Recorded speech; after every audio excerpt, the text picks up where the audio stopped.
In the early 20th century, cars weren't just a product, they were part of a lifestyle shift. They freed people from the constraints of fixed rail lines and schedules.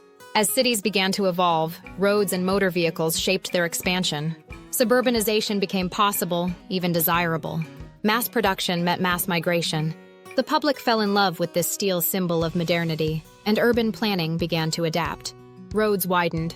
Gas stations popped up. Traffic rules were standardized. Even signage had to evolve to accommodate this new self-directed mobility. The United States, young, ambitious, and sprawling, was building a culture where distance would never be a barrier again. After World War II, the car cemented its place in American life. Millions of soldiers returned home to start families, and the government actively supported suburban living. The GI Bill made homeownership more accessible. Meanwhile, industries boomed: steel, rubber, oil, all feeding the car economy. In 1956, President Dwight Eisenhower signed the Federal Aid Highway Act, unleashing the creation of 41,000 miles of interstate highways. Inspired by Germany's Autobahns and framed as a Cold War necessity, these highways didn't just connect cities, they redefined them. Towns bypassed by interstates withered, others exploded with growth. Strip malls and fast food chains emerged along these new arteries. The road itself became a cultural canvas. Welcome signs, motels, diners, rest stops, all catered to the motorist lifestyle. Drive-ins weren't just for food, they were for movies and even churches. The car wasn't simply transportation, it was a ticket to a new, independent version of life. By the 1960s and 70s, cars dominated not only infrastructure but imagination. Movies romanticized road trips. Pop songs glorified convertibles, speed, and freedom. Advertising turned automobiles into symbols of status, personality, and success. Owning a car was no longer a choice, it was expected. Teenagers counted the days until they could drive. Businesses prioritized parking. Residential zoning discouraged mixed-use design, separating homes from workplaces and shops. Public transit systems, many of which once thrived in American cities, were dismantled or neglected. Streetcars disappeared from urban landscapes. The shift wasn't accidental. It was the result of heavy federal investment in roads and minimal funding for transit alternatives. The powerful automotive, oil, and construction industries had a vested interest in steering the country toward car reliance, and they succeeded. This transition came with trade-offs. Communities were built around vehicles, not people. Walking became impractical, cycling dangerous. The built environment assumed every person would drive and punished those who couldn't. From schools to grocery stores to hospitals, access depended on car ownership. Bus routes were limited, infrequent, and stigmatized.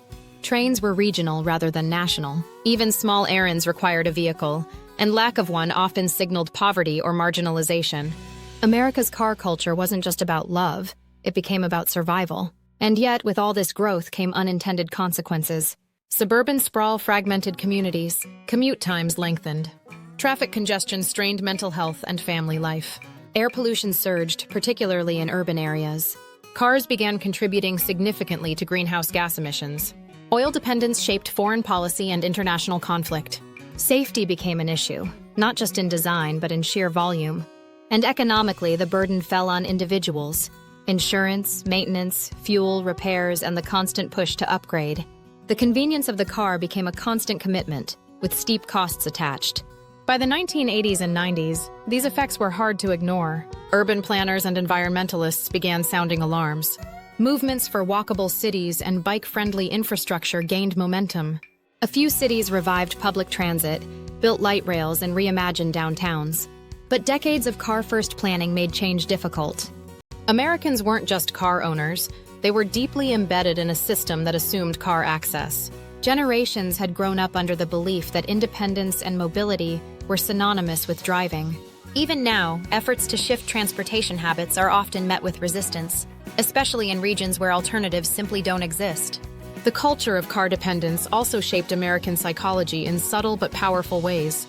Car commercials rarely sell specs, they sell identity. You're not buying horsepower, you're buying rebellion, prestige, adventure, family unity, or safety. The vehicle becomes an extension of self. Ford isn't just a car, it's Americana. Jeep isn't just off-road, it's freedom. Tesla isn't just electric, it's status and futurism. These narratives reinforce emotional attachment and feed into consumer habits that perpetuate the system. Today, car dependence remains a defining feature of American life. It's part of city budgets, suburban routines, rural necessity, and cultural identity. Yet cracks in the asphalt are forming. Young people, especially in urban areas, are driving less. Ride-sharing services like Uber and Lyft offer alternatives, albeit ones that still rely on cars. Public pressure for climate action is growing. Electric vehicles promise cleaner outcomes, but they don't fix sprawl or zoning.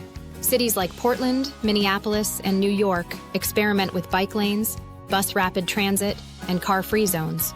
But the shift is slow and the roots of car culture run deep. So how did America become so reliant on cars? Through a web of industrial innovation, government policy, cultural marketing, geographic reality, and social expectation. It wasn't a single moment. It was decades of decisions, trends, and investments that turned the automobile from luxury into necessity. To understand this history is to recognize that change is possible, but requires not just infrastructure, but imagination.